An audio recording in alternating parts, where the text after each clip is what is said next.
अगर आप ऐसे दृश्यों के प्रति संवेदनशील हैं तो कृपया इस हिस्से को छोड़ दें। जुंगकुक को कुर्सी से बांधकर रखा गया था। उसके हाथ और पैर इस तरह बंधे थे कि वह हिल भी नहीं सकता था। उसके शरीर पर चोटों के निशान थे और उसके होंठ से खून भी आ रहा था। जयवॉन ने उससे कहा, हीरो बनने की कोशिश मत करो।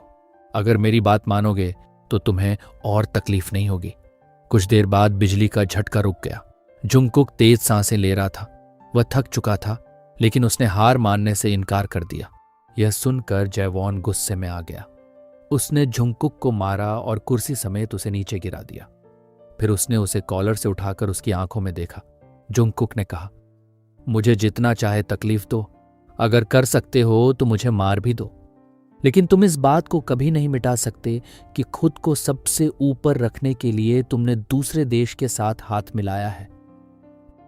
जयवॉन मुस्कुराया, तुम्हारा साहस मुझे पसंद है।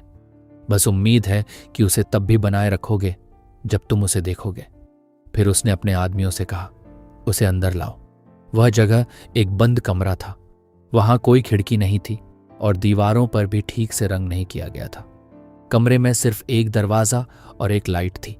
पूरी जगह किसी गैरकानूनी ठिकाने जैसी लग रही थी। आसपास जयवॉन के कुछ आदमी भी पहरा दे रहे थे। कुछ देर बाद दरवाजा खुला। 2 आदमी किसी को उठाकर अंदर लाए।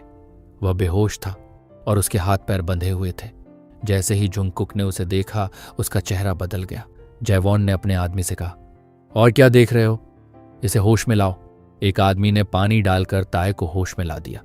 ताय घबराकर उठ बैठा। उसके कपड़े पूरी तरह भीग चुके थे और उसके मुंह पर कपड़ा बंधा हुआ था। जुंगकुक गुस्से में चिल्लाया, उसे छोड़ दो। तुम्हें मुझसे जो चाहिए वह मुझसे लो। जयवॉन ने शांत होकर कहा, इतना गुस्सा क्यों कैप्टन? वह तो सिर्फ तुम्हारा ट्रेनी है ना? ताय कुछ कहना चाहता था, लेकिन उसके मुंह पर बंधे कपड़े की वजह से उसकी आवाज साफ नहीं निकल रही थी। जुंगकुक ने पूरी ताकत से कहा, बस करो, तो हम दोनों के बीच ये बात खत्म करो और उसे जाने दो। जयवॉन हंसा, माफ करना, लेकिन मैं इस तरह नहीं खेलता। ताय बहुत डरा और उलझन में था। उसे लग रहा था कि जुंगकुक सब संभाल रहा होगा, लेकिन अब उसे समझ आ रहा था कि हालात कितने गंभीर थे। वहां मौजूद कुछ लोगों ने ताय के रूप और उसके शरीर को लेकर भद्दी बातें करनी शुरू कर दी। इससे ताय के पुराने डर और बुरी यादें फिर से सामने आने लगीं। उसे हमेशा नापसंद था जब लोग उसके शरीर को लेकर उसका मजाक उड़ाते थे या उसकी मर्दानगी पर सवाल उठाते थे। जुंगकुक उन लोगों को रोकने के लिए बंधनों से निकलने की पूरी कोशिश कर रहा था। वह गुस्से में चिल्लाया, लेकिन वहां मौजूद लोग उसकी बात सुनने वाले नहीं थे। जयवॉन ने भी अपने आदमियों को उकसाया। ताय के साथ बदतमीजी की गई और उसे अपमानित करने की कोशिश की गई। ताय डर और गुस्से से कांप रहा था। वह खुद को बेहद बेबस महसूस कर रहा था। किसी तरह उसने अपने मुंह का कपड़ा नीचे कर लिया। जब एक आदमी उसके बहुत करीब आया तो ताय ने विरोध किया और उसके चेहरे पर थूक दिया। जुंगकुक को अपने किए पर ताय पर गर्व हुआ, लेकिन वह जानता था कि इससे खतरा खत्म नहीं हुआ था। उस आदमी ने गुस्से में ताय को थप्पड़ मार दिया। ताय की आंखों से आंसू निकल आए। तभी जयवॉन ने जुंगकुक की ओर देखते हुए पूछा, तो क्या तुमने फैसला कर लिया? जुंगकुक का गुस्सा और बेबसी दोनों बढ़ते जा रहे थे। जयवॉन ने अपने आदमियों को इशारा किया। उन्होंने ताय को और तकलीफ देना शुरू कर दिया। जयवॉन ने कहा, चुप रहोगे और ऐसा दिखाओगे जैसे कुछ हुआ ही नहीं। अगर तुम ऐसा करते हो तो हम ताय को छोड़ देंगे। जुंगकुक की आंखों में आंसू आ गए। वह ताय की मदद करना चाहता था, लेकिन खुद बंधा हुआ था। जयवॉन ने आगे कहा, लेकिन अगर तुमने सच सामने लाने का फैसला किया तो तुम्हें छोड़ दिया जाएगा। ताय यहीं रहेगा और उसे हमारे साथ रहना पड़ेगा। ताय ने अपनी पूरी ताकत जुटाकर जुंगकुक की ओर देखा। उसने कमजोर आवाज में कहा, सच का साथ देना, मेरी चिंता मत करना। जयवॉन ने फिर पूछा, तो क्या कहते हो? जुंगकुक के सामने सबसे मुश्किल फैसला था। अगर वह सच छिपा लेता तो शायद वह और ताय सामान्य जिंदगी जी सकते थे, लेकिन अगर वह सच सामने लाता तो ताय खतरे में पड़ जाता। तभी जयवॉन ने फैसला करने के लिए 7 सेकंड दिए। 1, ताय ने कहा, जुंगकुक मेरी बात सुनो। 2, यह कोरिया की बात है, हमारा देश तुम्हारी मदद का इंतजार कर रहा है। 3, तुम बहुत सारे लोगों की मदद कर सकते हो, 4, ताए ने फिर कहा, अगर तुम मुझे चुनते हो तो तुम इस आदमी से भी बदतर हो जाओगे। 5, मैं ठीक हूं, मैं इसे सह सकता हूं, लोगों को तुम्हारी जरूरत है। 6, ताए ने बहुत कमजोर आवाज में कहा, जुंगकुक प्लीज। जयवॉन ने कहा, 7, लेकिन उससे पहले ही जुंगकुक ने आंखें बंद करके कहा, उसे जाने दो। ताए यह सुनकर स्तब्ध रह गया। उसे समझ आ गया कि जुंगकुक ने क्या फैसला किया है। जुंगकुक ने शांत रहने की कोशिश करते हुए कहा, मैं वही करूंगा जो तुम चाहते हो, बस उसे अभी जाने दो। उसकी आंखों से आंसू बह रहे थे। उसे खुद से निराशा हो रही थी। उसने हमेशा अपने देश की रक्षा करने का वादा किया था, लेकिन आज ताए की जान और सुरक्षा उसके सामने थी। जयवॉन मुस्कुराया और ताली बजाई। हमारे कैप्टन की अपने साथी के लिए आखिरकार एक कमजोर जगह है। जुंगकुक ने कोई जवाब नहीं दिया। वह ताए की ओर देखना भी नहीं चाहता था, क्योंकि उसे डर था कि उसकी आंखों में निराशा दिखाई देगी। जयवॉन ने कहा, ठीक है, इसे छोड़ दो। ताए के बंधन खोल दिए गए। वह कमजोरी और भावनाओं के कारण तुरंत घुटनों पर गिर पड़ा। जयवॉन के आदमियों ने उसे उठाया और दरवाजे की ओर ले जाने लगे, लेकिन ताए ने पीछे मुड़कर देखा। रुको, सिर्फ मुझे क्यों छोड़ा जा रहा है? तुमने कहा था कि तुम हम दोनों को छोड़ोगे। जयवॉन ने जवाब दिया, मैंने कहा था ना, मैं इस तरह नहीं खेलता। ताए गुस्से में वापस जाने की कोशिश करने लगा, लेकिन उन लोगों ने उसे रोक लिया। उसने जयवॉन की ओर देखकर कहा, मैं तुमसे नफरत करता हूं, बहुत ज्यादा नफरत करता हूं। जयवॉन पर इसका कोई असर नहीं हुआ। ताए ने जुंगकुक की ओर देखते हुए पुकारा, जुंगकुक, मेरा इंतजार करना, मैं तुम्हें यहां से निकालूंगा, मैं वादा करता हूं। लेकिन उसे कमरे से बाहर कर दिया गया और दरवाजा तुरंत बंद हो गया। ताए वापस अंदर जाने की कोशिश करने लगा। उसने दरवाजे पर हाथ मारा और लगातार जुंगकुक को पुकारता रहा, लेकिन अंदर से कोई जवाब नहीं आया। कुछ देर बाद उसकी ताकत जवाब दे गई और वह वहीं खड़ा रह गया। आप सभी के समर्थन के लिए बहुत बहुत धन्यवाद। ताए दरवाजे के पास बैठ गया। उसकी आंखों से लगातार आंसू बह रहे थे। वह इतना रो रहा था कि ठीक से बोल भी नहीं पा रहा था। उसे अब पहले से भी ज्यादा डर लग रहा था। उसे नहीं पता था कि आगे क्या होने वाला है, क्योंकि एक बात अभी भी बाकी थी। नया साल अभी खत्म नहीं हुआ था। बोगुम मुश्किल से चल पा रहा था, फिर भी वह खुद को संभालते हुए ताए के पास पहुंचा और उसे गले लगा लिया। ताए भी तुरंत रो पड़ा। दोनों कुछ देर तक एक दूसरे को पकड़े रहे और फिर कमजोरी के कारण घुटनों पर बैठ गए। बोगुम ने घबराकर पूछा, तुम ठीक हो? ये सब क्या हुआ? क्या उन्होंने तुम्हें चोट पहुंचाई? ताए के शरीर पर कई चोटों के निशान देखकर बोगुम बहुत गुस्सा हो गया। उसके चेहरे और हाथों पर भी चोट के निशान दिखाई दे रहे थे। बोगुम गुस्से में उठने लगा। उन लोगों ने तुम्हारे साथ ऐसा किया, मैं उन्हें छोड़ूंगा नहीं। लेकिन वह खुद भी घायल था। नामजून ने उसे रोकते हुए कहा, बोगुम, शांत हो जाओ, तुम्हारी चोट और बढ़ सकती है। ताए ने नामजून को देखकर हैरानी से पूछा, नामजून ह्युंग, आप यहां क्या कर रहे हैं? नामजून ने ताए को गर्म रखने के लिए अपना कार्डिगन दे दिया। बोगुम के घुटने पर पट्टी भी बंधी हुई थी। वहां बोगुम की मां और उसका भाई भी मौजूद थे। बोगुम की मां ने समझाया, बोगुम ने हमें सब बताया। जब मैंने उसे जमीन पर देखा तो मैं बहुत डर गई थी। अच्छा हुआ कि मुझे हमारे घर के पास नामजून मिल गया, उसी ने हमारी मदद की। ताए चुप रहा। नामजून ने धीरे से पूछा, असल में हुआ क्या था? वे लोग कौन थे ताए? वे तुम्हारे पीछे क्यों पड़े हैं? सभी लोग ताए के जवाब का इंतजार करने लगे, लेकिन ताए कुछ बोल नहीं पाया। बोगुम ने कहा, अभी उससे मत पूछो, शायद वह बहुत सदमे में है। कुछ देर बाद ताए उठा और अपने बैग के पास गया। उसने उसमें से एक छोटी सी थैली निकाली। वह वापस आया और थैली बोगुम को दे दी। बोगुम ने हैरानी से पूछा, इसमें क्या है? ताए ने बोगुम की मां की ओर देखा। आप लोगों को कोरिया छोड़ना होगा। यह सुनकर सभी हैरान रह गए। बोगुम की मां ने घबराकर पूछा, कोरिया छोड़ दें? आखिर हो क्या रहा है? ताए ने कहा, इस थैली में मेरे बचाए हुए पैसे हैं। इतने पैसे हैं कि आप लोग जहाज से ऑस्ट्रेलिया जाने का टिकट खरीद सकते हैं। बोगुम ने चिंतित होकर पूछा, तुम चाहते हो कि हम यहां से क्यों चले जाएं? क्या कोई परेशानी है? ताए कुछ देर तक चुप रहा। वह उन्हें सच बताना चाहता था, लेकिन उन्हें डराना नहीं चाहता था। उसे लग रहा था कि शायद कुछ बातें अभी न जानना ही बेहतर है। बोगुम ने कहा, ताय, तुम्हें हमें बताना होगा कि बात क्या है। ताय ने गहरी सांस ली।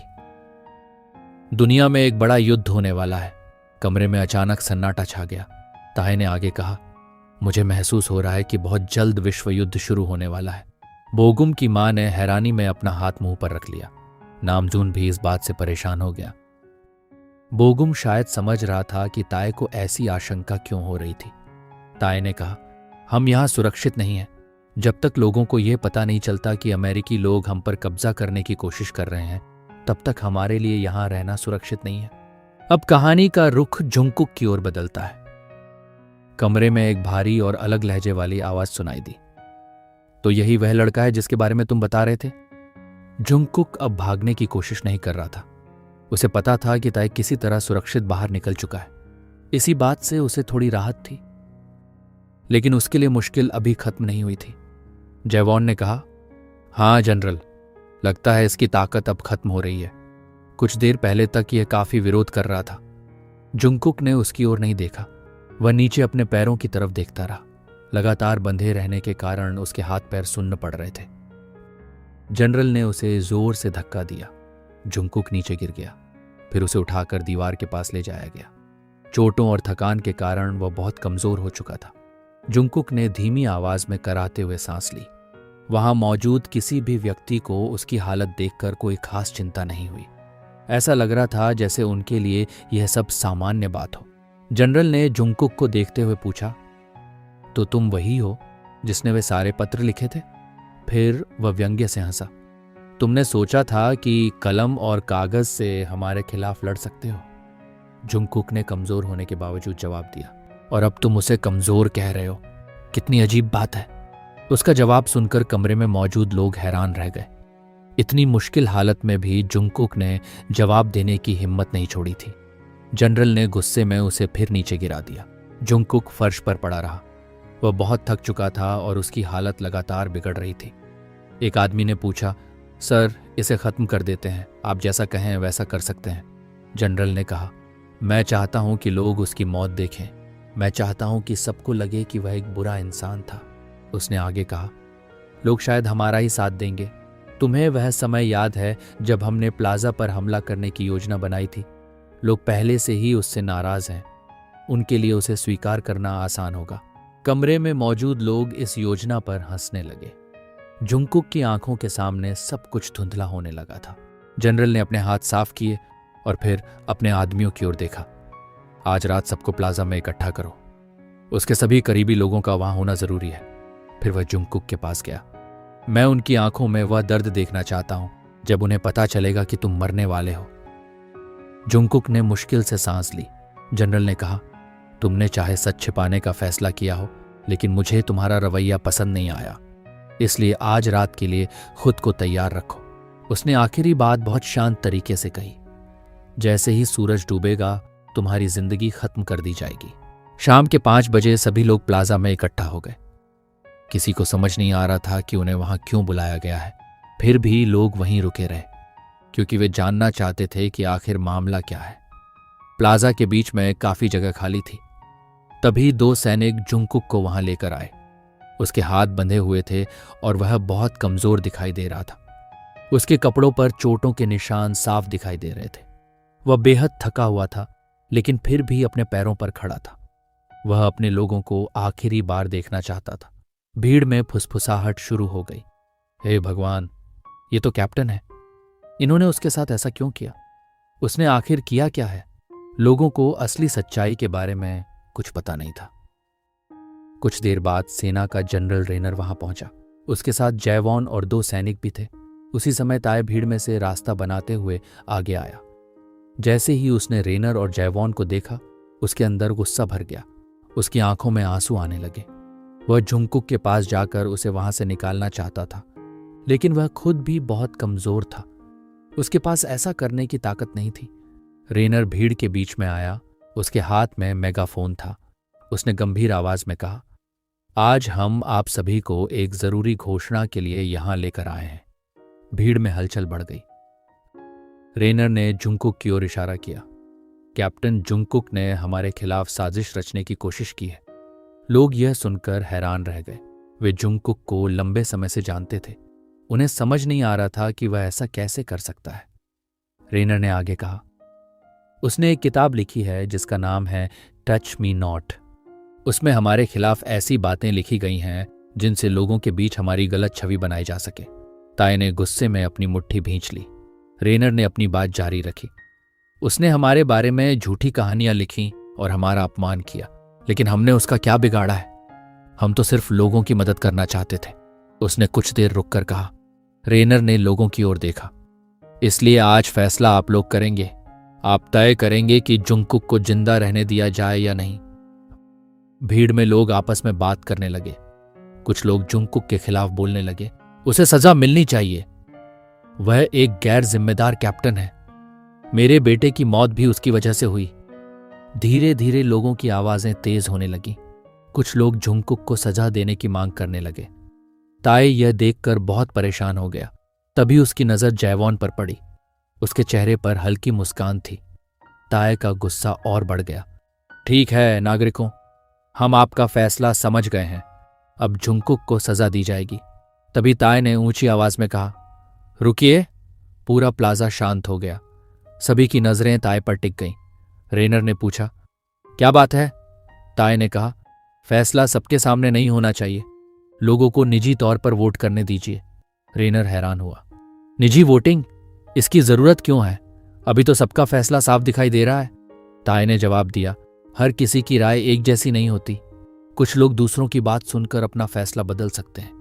कुछ लोग डर की वजह से अपनी असली राय नहीं बता पाएंगे। लोगों को अपनी राय गुप्त रखने का अधिकार होना चाहिए। जुंगकुक नीचे देख रहा था। कमजोरी के बावजूद उसके चेहरे पर हल्की मुस्कान आ गई। शायद वह समझ गया था कि ताई क्या करना चाहता है। उसने मन ही मन सोचा, यही मेरा ताई है। भीड़ में से एक व्यक्ति ने कहा, इसकी बात सही है। दूसरे व्यक्ति ने कहा, दोनों पक्षों को सुनना ज्यादा सही होगा। आखिर हम किसी की जान का फैसला कर रहे हैं। यह सुनकर बाकी लोग भी सहमत होने लगे। रेनर के पास अब कोई और रास्ता नहीं था। उसने कहा, ठीक है, सभी लोगों को कागज दिया जाए। एक निशान का मतलब होगा कि आप जुंगकुक की सजा के पक्ष में हैं और दूसरा निशान उसके खिलाफ। सभी लोगों ने अपने कागज पर वोट लिखा और उन्हें एक डिब्बे में डाल दिया। जब वोट गिनने का समय आया, ताई ने कहा, मुझे भरोसा नहीं है कि आप लोग खुद वोट गिनेंगे। डिब्बा मुझे दीजिए। रेनर उसे घूरता रहा, लेकिन भीड़ के सामने उसके पास मानने के अलावा कोई रास्ता नहीं था। ताई ने खुद वोट गिने। कुछ देर बाद उसने सबकी ओर देखा। 20 लोगों ने जुंगकुक की सजा के पक्ष में वोट दिया है। 46 लोगों ने इसके खिलाफ वोट दिया है। ताई ने कहा, यही बात मैं समझाना चाहता था। हर कोई एक जैसा नहीं सोचता। जयवॉन ने गुस्से में अपनी मुट्ठी भींच ली। उसे अब पछतावा हो रहा था कि उसने ताई को पहले जाने दिया था। जयवॉन ने रेनर के पास जाकर उससे धीरे से कुछ कहा। रेनर ने फिर घोषणा की, ठीक है, वोट का नतीजा जुंगकुक के पक्ष में है। उसे सजा नहीं दी जाएगी, लेकिन उसे जाने के लिए एक शर्त पूरी करनी होगी। ताई अचानक शांत हो गया। यही वह बात थी जिसका उसे डर था। रेनर ने कहा, यहां 2 चाय के प्याले रखे जाएंगे। उनमें से एक में बेलाडोना होगी और दूसरे में नहीं। जुंगकुक को उनमें से एक प्याला चुनना होगा। अगर वह सही प्याला चुनता है और सुरक्षित रहता है तो उसे आजाद कर दिया जाएगा। ताई को लगा कि शायद यह आसान होगा, लेकिन बेलाडोना एक जहरीला पौधा है। उसका सेवन जानलेवा हो सकता है। जुंगकुक ने कुछ पल सोचा और फिर कहा, मैं यह शर्त स्वीकार करता हूं। ताई तुरंत बोल पड़ा, नहीं, यह हमारे समझौते का हिस्सा नहीं था। रेनर ने मुस्कुराकर कहा, निजी वोटिंग भी तो हमारे समझौते का हिस्सा नहीं थी। ताई के पास अब सिर्फ दुआ करने का रास्ता था। एक सैनिक जुंगकुक के साथ मेज के पास बैठ गया और उसके सामने दोनों प्याले रख दिए। भीड़ में से सोगजिन ने ताई का साथ देते हुए कहा, कैप्टन, सोच समझकर चुनना। जुंगकुक ने दोनों प्यालों को ध्यान से देखा। बेलाडोना को सिर्फ देखकर पहचानना आसान नहीं था। उसका कोई खास रंग या गंध नहीं थी, इसलिए जुंगकुक के पास सही प्याला पहचानने का कोई सीधा तरीका नहीं था। कुछ देर सोचने के बाद उसने बाईं ओर रखा प्याला चुन लिया। सैनिक ने पूछा, यही तुम्हारा अंतिम फैसला है? जुंगकुक ने सिर हिला दिया। रेनर ने कहा, अगर यही तुम्हारा फैसला है तो इसे पी लो।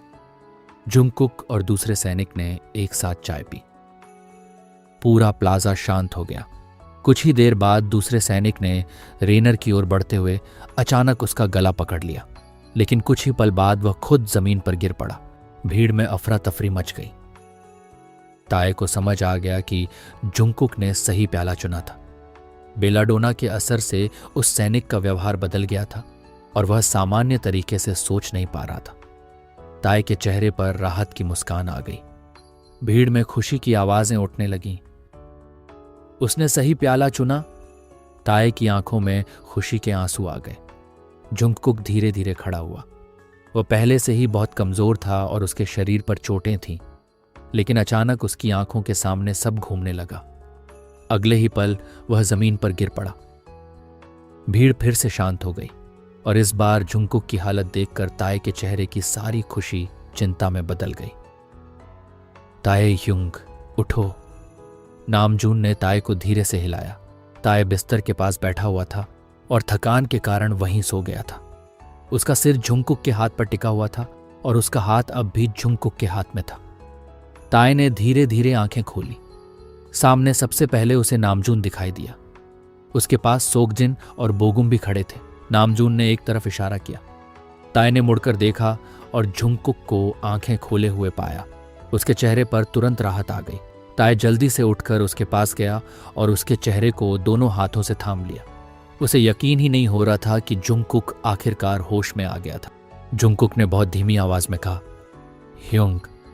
उसकी आंखें बहुत भारी थीं और वह उन्हें ठीक से खोल भी नहीं पा रहा था। वे लोग जुंगकुक के घर के बेडरूम में थे। जब जुंगकुक बेहोश होकर गिरा था, तब अधिकारियों को यकीन हो गया था कि सही प्याला चुनने के बावजूद वह शायद बच नहीं पाएगा। लेकिन जब उन्होंने देखा कि उसकी सांसें अभी चल रही थीं, तो उन्हें उम्मीद मिली। उसे आराम देने के लिए वे उसे उसके घर ले आए थे।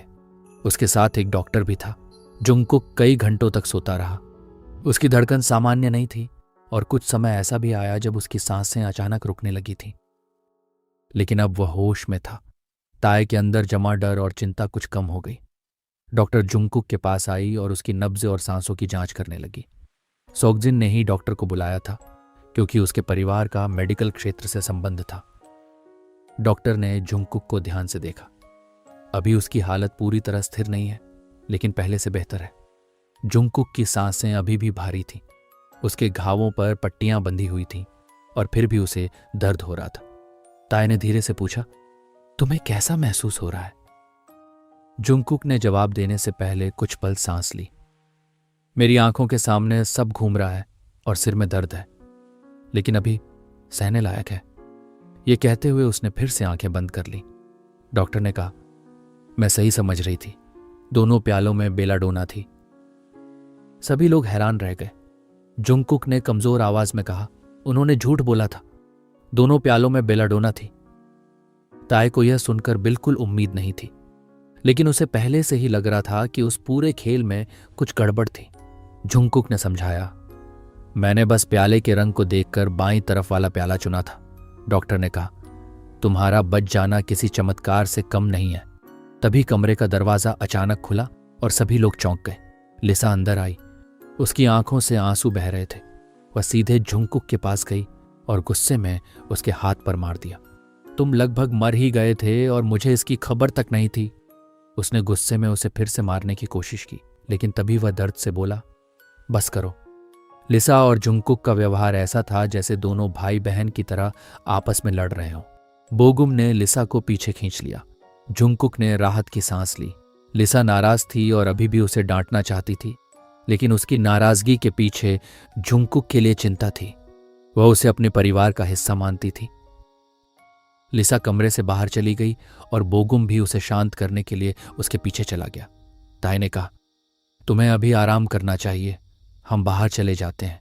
वे तीनों बाहर जाने वाले थे, तभी जुंगकुक ने कहा, मत जाओ।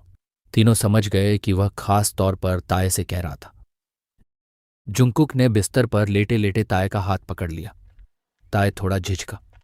उसे लगा कि शायद नामजून और सोगजिन को अभी तक उनके रिश्ते के बारे में पता नहीं था। तभी सोगजिन ने मुस्कुराकर कहा, चिंता मत करो, दरवाज़ा बंद हो गया और कमरे में शांति छा गई। जुंगकुक ने ताए का हाथ नहीं छोड़ा। उसने ताए की बांह पर बने चोट के निशानों को देखा और धीरे से कहा, मुझे माफ कर दो। ताए उसके पास बैठ गया और उसके बालों पर हाथ फेरने लगा।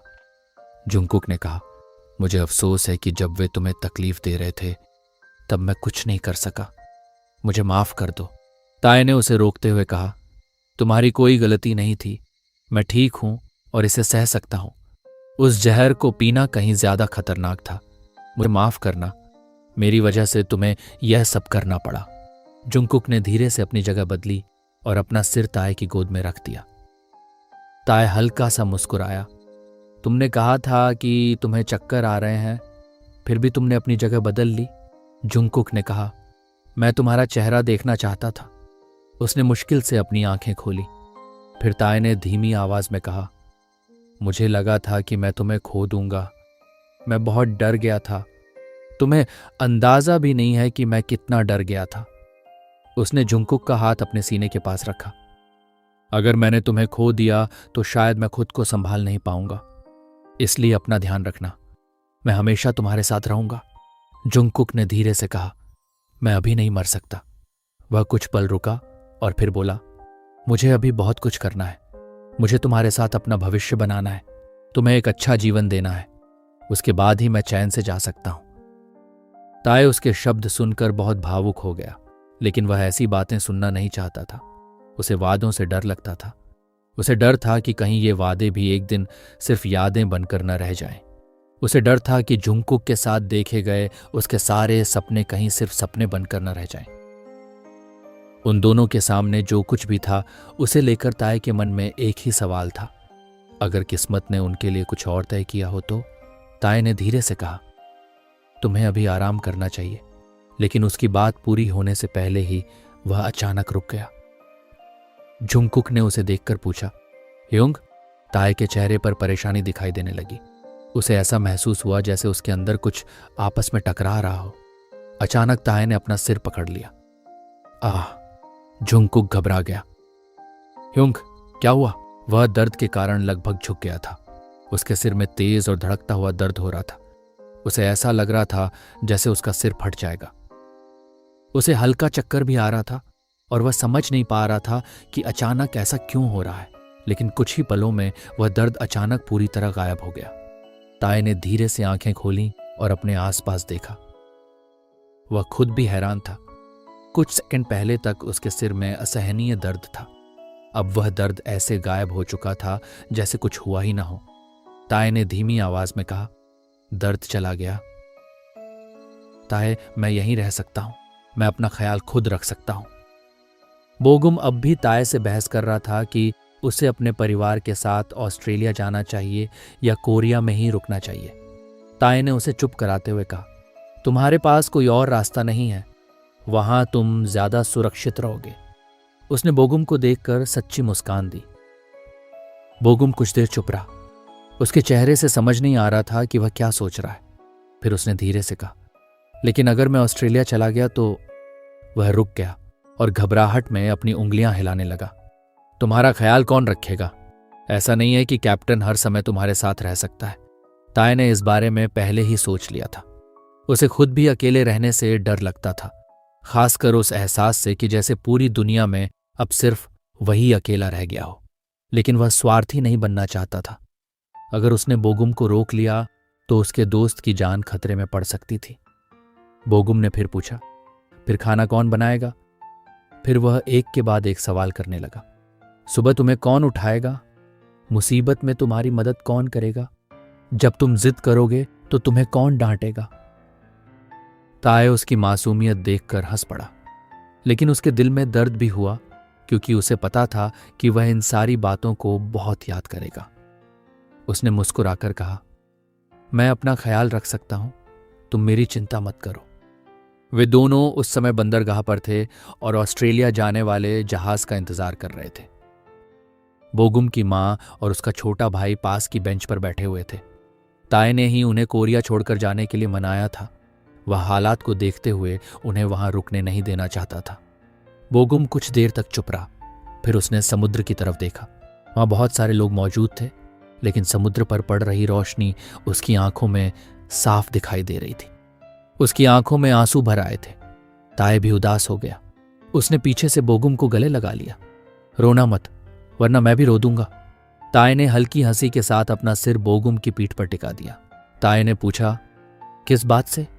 बोगुम ने कहा, अगर यह हमारी आखिरी मुलाकात हो तो, अगर इसके बाद हम कभी एक दूसरे को न देख पाए तो। ताए कुछ नहीं बोला। सिर्फ इन संभावनाओं के बारे में सोचना ही उसके लिए बहुत दर्दनाक था। फिर उसने बोगुम को छोड़ दिया और उसका चेहरा अपने हाथों में लेकर मुस्कुराते हुए कहा, ऐसा मत बोलो, हम फिर मिलेंगे। बोगुम ने उदास होकर कहा, अगर मैं वापस आया और पता चला कि तुम भविष्य में वापस जा चुके हो तो? ताए, यह सोचकर ही मुझे बहुत दुख हो रहा है। उसकी आंखों से एक आंसू बह निकला। ताए के लिए बोगुम को रोते हुए देखना बहुत मुश्किल था। वह कभी नहीं चाहता था कि उसका दोस्त इस तरह दुखी हो, लेकिन उसके पास कोई सही जवाब भी नहीं था। ताए ने धीरे से कहा, अगर ऐसा हुआ तो बस मुझे भूलना मत। बोगुम ने फिर कहा, मैं जाना नहीं चाहता। ताए हल्का सा हंसा। उसे पता था कि बोगुम फिर से वही बहस शुरू करने वाला है। उसने प्यार से बोगुम के गाल दबाए और उसे मुस्कुराने की कोशिश की, लेकिन बोगुम और उदास हो गया। उसके मन में बस यही सवाल था कि अगर वह ताए की मुस्कान फिर कभी देख ही न पाया तो। कुछ ही मिनट बाद बंदरगाह के एक कर्मचारी ने आवाज लगाई कि ऑस्ट्रेलिया जाने वाला जहाज आ चुका है। बोगुम ने ताए का हाथ और कसकर पकड़ लिया, जैसे वह उसे छोड़ना ही नहीं चाहता था। ताए को वह पल थोड़ा मासूम लगा, लेकिन उसके दिल में दर्द और बढ़ गया। बोगुम की मां ने ताए को आखिरी बार गले लगाया। ताए ह्युंग, अपना ख्याल रखना। बोगुम के छोटे भाई ने उसे सलाम किया। बोगुम खुद भी अपने आंसू रोकने की कोशिश कर रहा था। फिर वे जहाज पर चढ़ गए। ताए को किसी अपने को विदा करने का यह एहसास बिल्कुल पसंद नहीं था। उसे ऐसा लग रहा था जैसे यह सब पहले भी हो चुका है। उसे वही एहसास तब भी हुआ था जब उसने अपने भाई बहनों को विदा किया था। उसने खुद से वादा किया था कि वह दोबारा कभी ऐसा महसूस नहीं करेगा। जब जहाज धीरे धीरे आगे बढ़ने लगा, ताए ने आवाज लगाई, अगर तुम्हें मेरे भाई बहन ऑस्ट्रेलिया में मिलें तो उन्हें यह चिट्ठी दे देना। वह जहाज को दूर जाते हुए देखता रहा। आसपास बहुत से लोग अपने प्रियजनों को विदा कर रहे थे, लेकिन उन सबके बीच भी ताए को फिर से अकेलापन महसूस होने लगा। उसे वही एहसास हुआ जो उसने अपनी जिंदगी के बाकी हिस्से में कई बार महसूस किया था। लेकिन शायद कभी कभी अकेले रहना भी जरूरी होता है, ताकि इंसान अपने लिए बेहतर रास्ते तलाश सके। ताए ने आंखें बंद कर लीं और समुद्र की हवा को अपने चेहरे से गुजरता महसूस किया। उसने धीमी और कांपती आवाज में खुद से कहा, मुझे अंत करीब महसूस हो रहा है और मुझे यह बिल्कुल पसंद नहीं है। उसने धीरे से सांस छोड़ी और भारी दिल के साथ बंदरगाह से बाहर निकल गया। यह हिस्सा यहीं खत्म होता है। जल्दी मिलते हैं अगले पार्ट में। तब तक आप सभी अपना ख्याल रखिए।